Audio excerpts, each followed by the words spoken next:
Africa 7. 90.7. La revue de presse.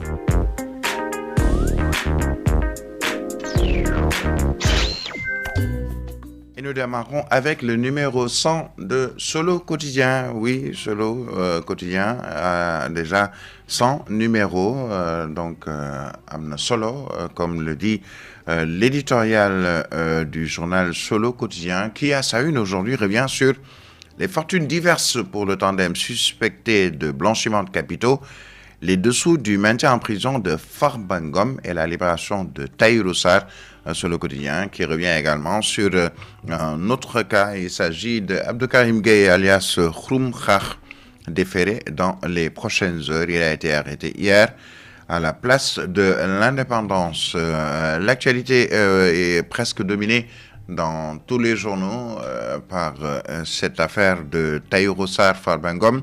Sud Quotidien nous parle d'instruction financière et liberté provisoire.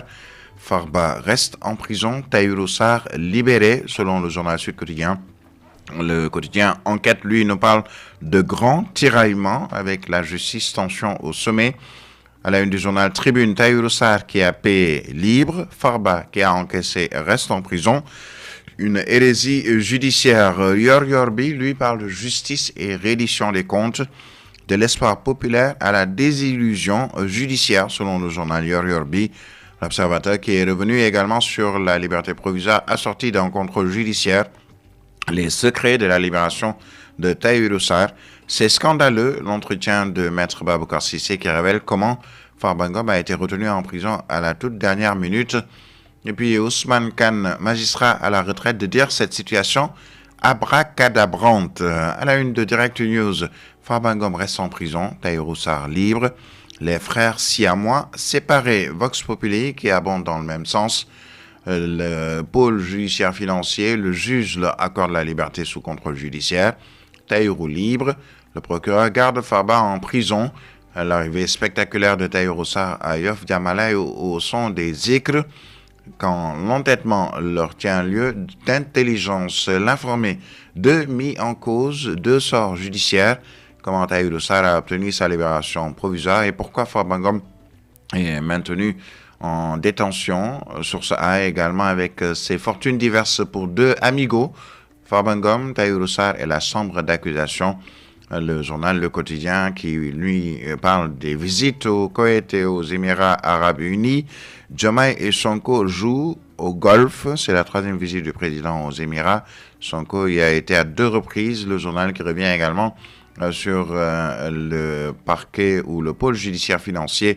Tahirou Sarr libre. Le parquet maintient Farba en prison. À la une des Échos, Tahirou Sarr sort par la grande porte. Détenu depuis plus de 10 mois et accusé de tous les maux. Farba Ngom, curieusement maintenu, selon le journal Les Échos.